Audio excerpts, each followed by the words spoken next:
Oh, here we go.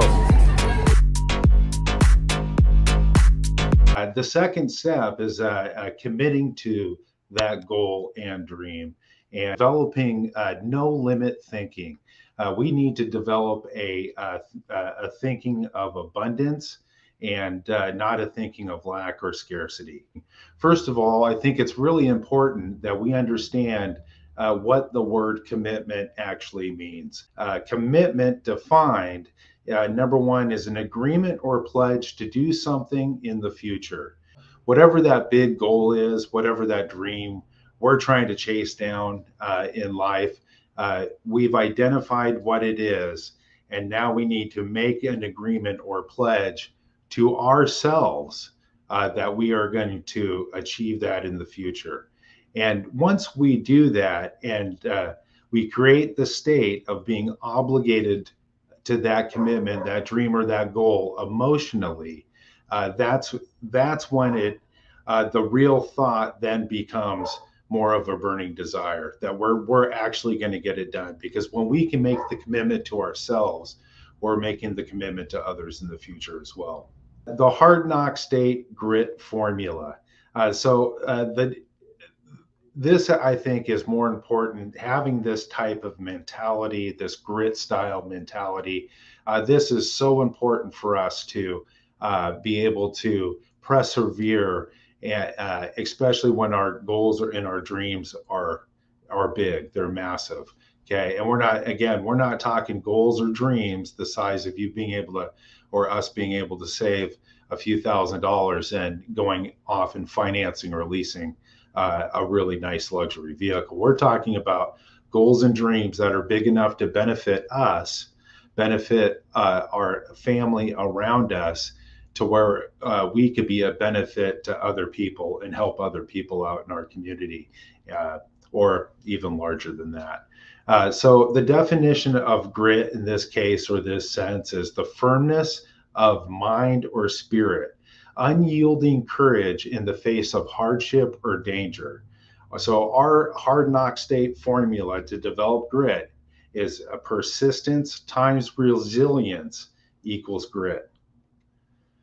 When we stick to our commitment, we become focused. We become focused on that goal or that idea, that dream we're trying to chase down. We live life with a purpose. Once we become focused and we have something we're trying to attain, we have something to look forward to wake up to every single morning when we get out of bed. We take pride in what we do.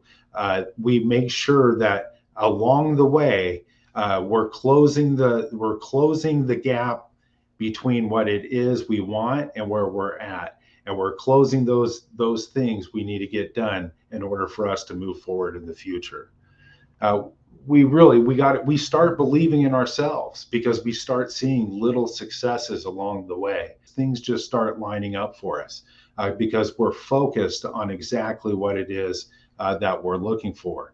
The reality is we haven't been looking for it in the past. It's always been there. We just haven't seen it. We stop being a victim to circumstance. So I think this is really important, because those limiting beliefs that we have, when we were talking last week about picking out that goal and that idea, and then automatically we tell ourselves, oh, we can't do it. And, that's not really something that I could actually do in my lifetime, or whatever that is, and what they really are is they're things that we were told when we were little kids, and our parents were told that when they were little kids by their parents. And, things like, come on now, let's be realistic. We need to, think of a real career in life.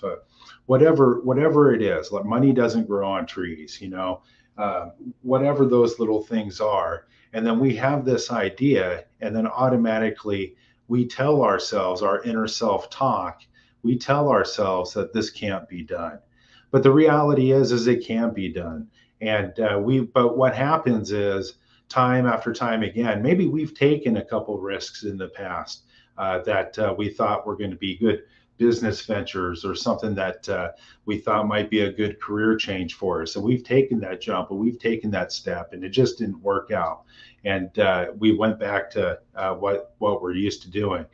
You know, I've been there myself. We can't be a victim to that circumstance. We can't let that stop us from moving forward and doing exactly what it is that we want to do, or achieve that goal that we're trying to achieve, that dream we're trying to chase down. But so often we these little voices, they're all, hey, you know, we're victims, you know, and then we start pointing the blame and the finger at other reasons and circumstances that are stopping us from going and being able to get those things done. So when we stick and we focus, we stick to our commitment and we focus on it, we stop those types of excuses, because we all of a sudden will start gradually thinking about ways on how we can get it done, what the solution is. We become leaders and trailblazers, and we're setting off a path that nobody in our family has ever done before. This is something that is unique to you. It's your own personal dream. It's your own personal goal. Maybe you have many of these goals, and I'm sure many of us have more than one goal.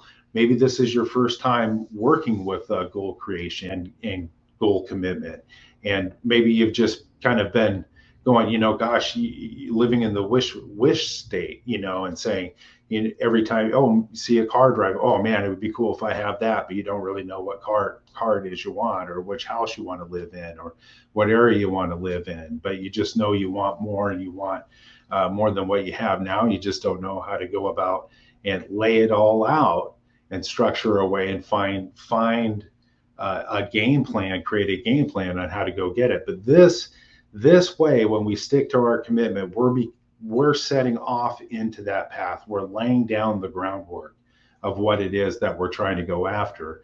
And we do become a trailblazer. We become a trailblazer of our own path and our own circumstances moving forward, our own decisions that we're going to be making in the future. Because you're going to, if it's a big goal, if it's a big, wild, crazy dream, trust me, the circumstances are going to be big, wild, and crazy, and the obstacles you're going to have to get through are going to be exactly the same.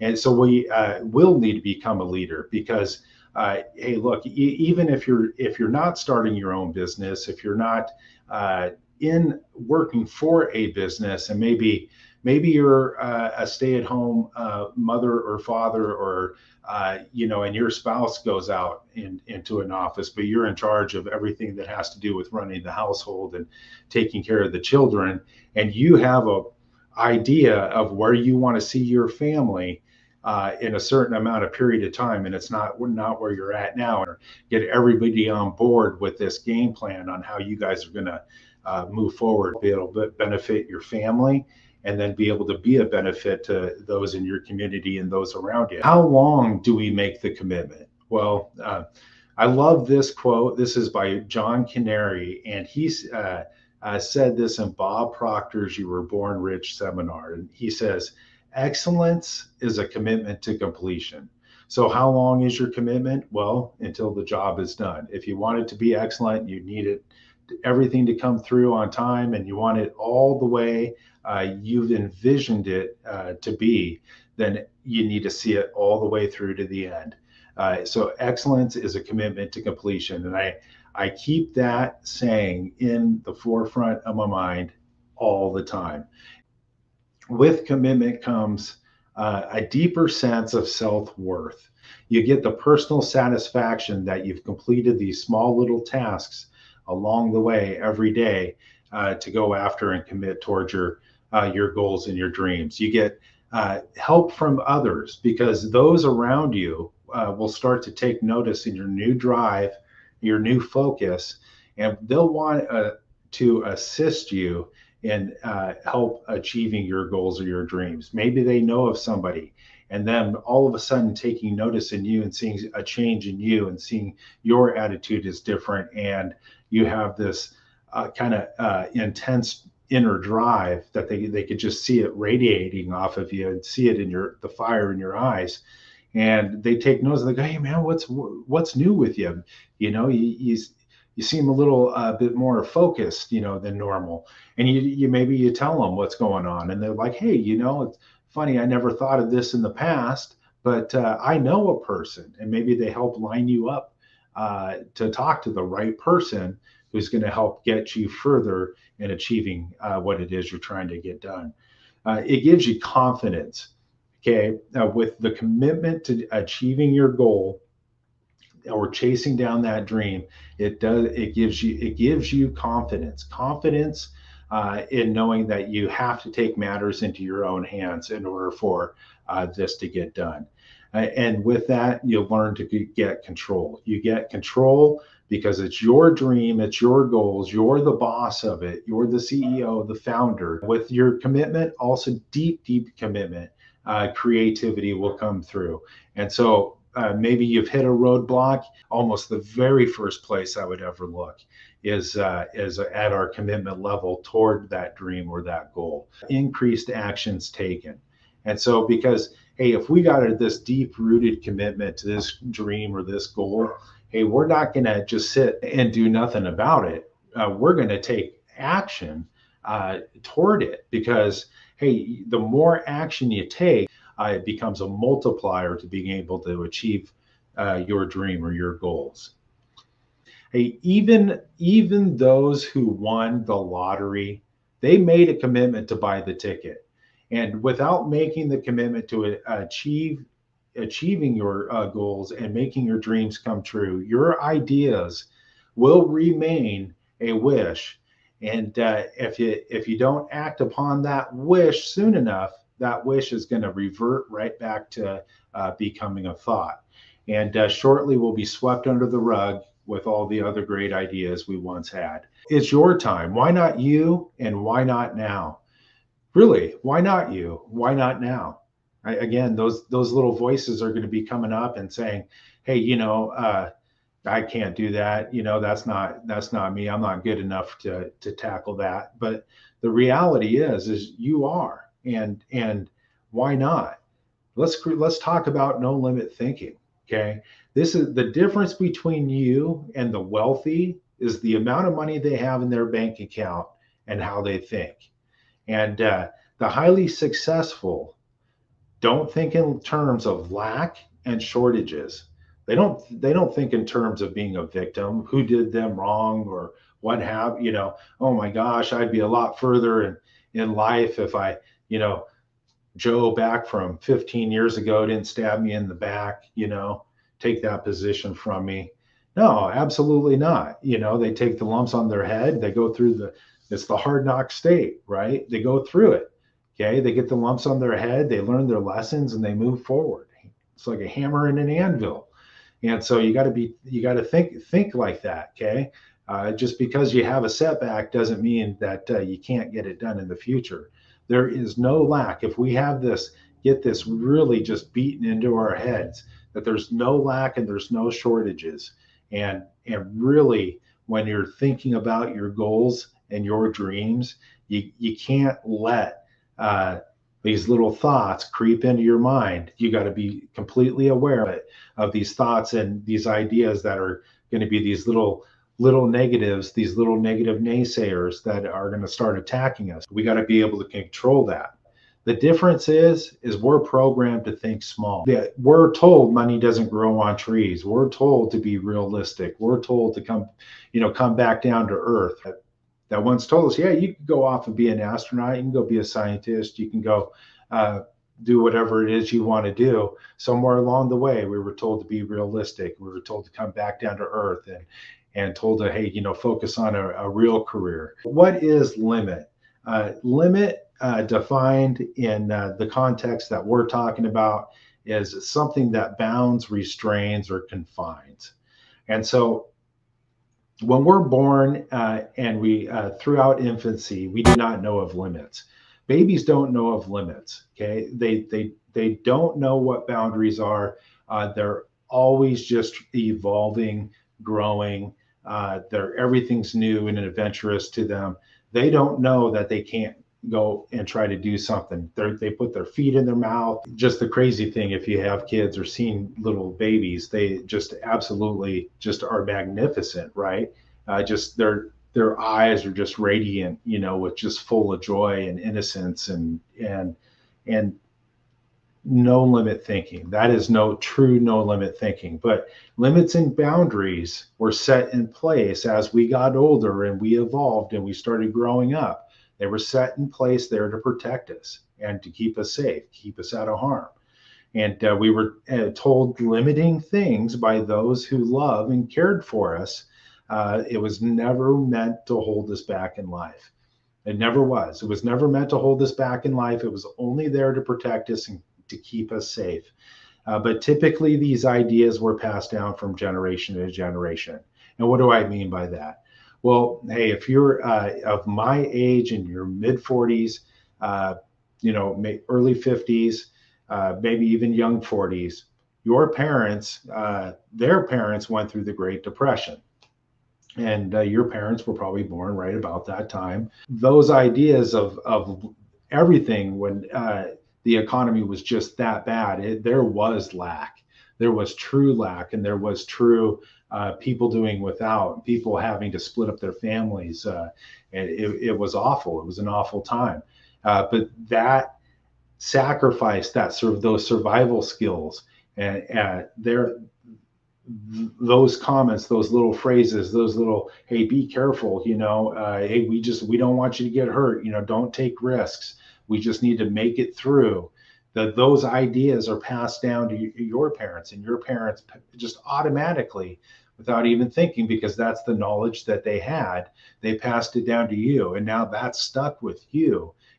You got to think of the possibility, understanding that if you have the idea for the goal or the dream, it can come true. You can get it done. If this idea keeps surfacing back up throughout the day, and you've been thinking about it throughout a week, throughout a month, throughout maybe 6 months or a year, and you just can't get rid of this idea you have, you need to act on that idea because it can be done. Understanding that if somebody else has achieved a similar goal or a similar idea, or has accomplished ran down a similar dream, if somebody has done something similar, it can be done. Think about the 4-minute mile. Nobody ever said you could run a 4-minute mile till it was ran. And then once it was ran, everybody else started running the 4-minute mile. So knowing that there will always be a solution, even if it means that it's going to take a long time to find it.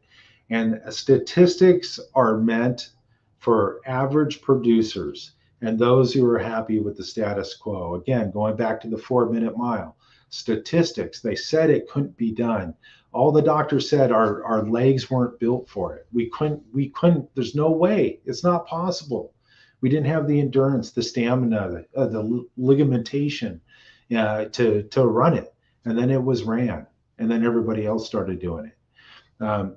Statistics are meant for the average. We have to have faith and believe that even though we don't see a way now, it will appear. And so even if you can't wrap your head around, maybe your goal in a dream is a monetary amount that you want to have 10 years from now, and it's massive.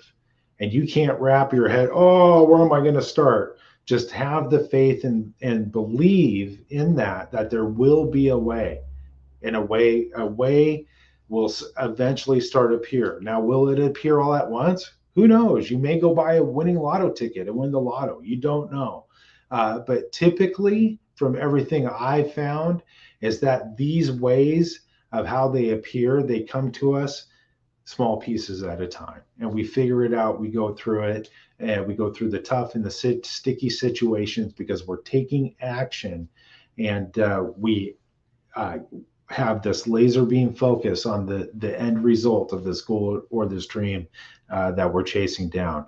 We need to change the way we think, and so commitment to your goals and your dreams and having no limit thinking all comes from needing to change the way we think.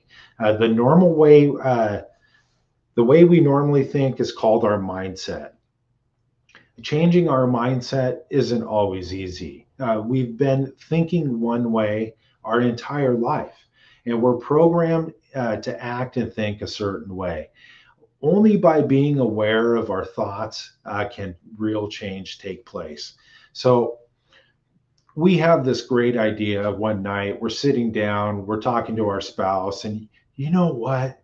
Oh my gosh, we're sitting, watching TV. Oh my gosh, I just wouldn't it be cool if we did something like that? Or wouldn't it be cool if we were able to take 6 months off and go live 5 star, take this 5 star vacation, first class, all the way, on the other side of the world, and we were able to do it, not have to make sacrifices on when. Oh yeah, honey, that'd be great, right? And then the next day you wake up and you go through your regular normal routine. You go to work, you come home, you know, and you don't think about it again because you tell yourself it can't be done. Okay, so but being aware of those thoughts and those ideas, and actually maybe taking it a step further and looking into what it actually would take, and starting to break down the math and the money of what it would actually take for you to go off and do that, and how would you go off and do that, and then you start planning it out, mapping it out, and then you start developing this game plan, and you set that as your course, and then you attack and you go toward it, and you guys work your butt off, and you keep bringing it up, and because this is what we're doing, you commit to it. And then you develop the no limit thinking that it's going to get done, and you put an end date to it, and then that is the goal or the dream you're trying to chase down. Repetition is the key to change. When we're aware and we catch ourselves in the moment of a negative or limiting thought, tell ourselves stop and replace that thought of one of victory. Place that with the image of the goal, that the end result of that goal or that dream. Just take, boom, see the picture in your mind. Whatever limiting thing we're saying to ourselves, rephrase it. Take I can't do that and turn it into I can do that. And it's just, this is what we have to do. Repetition on all of this, the way we talk to ourselves, the way we think. Repeat this until our self-talk changes, and we're constantly focusing on the positive vision of our goal achievement and what life would be like when our dreams come true. Hey, if it took you a long time, your whole life, to think the way you've been thinking right now. And so replace I can't with I can, and have laser beam focus. Committing to achieving your goals or making your dreams come true, and changing our limited thinking and stopping our limiting self-talk will allow us to have laser beam focus on what it is we want. A laser beam is precise, and it can hit its target from very far distances, from far away. You got to think tunnel vision. Okay, the thoroughbred horses, race horses, wear side blinders when they're running down the track for a reason. And that's so they can only see the target ahead. They can't turn their head. They're not distracted by the other horses side to side. That's going to take them off course from winning the race. And so we need to think like that. We need to have that kind of tunnel vision, that kind of laser beam focus toward the goal or that we're trying to achieve, or that dream we're trying to chase down. And so you got to see the result, the end result of your goal or your dream coming true. Aim your sights high on that target and fire. You'll need both commitment and a no limit mindset to succeed. That's the reality. When it's done so repetitively that we don't even think about it anymore, and you automatically start thinking of ways you can find a solution to those problems, those tough, sticky situations you're trying to get through. Because now we know nothing is going to stop us, even if it takes a lifetime for us to get it.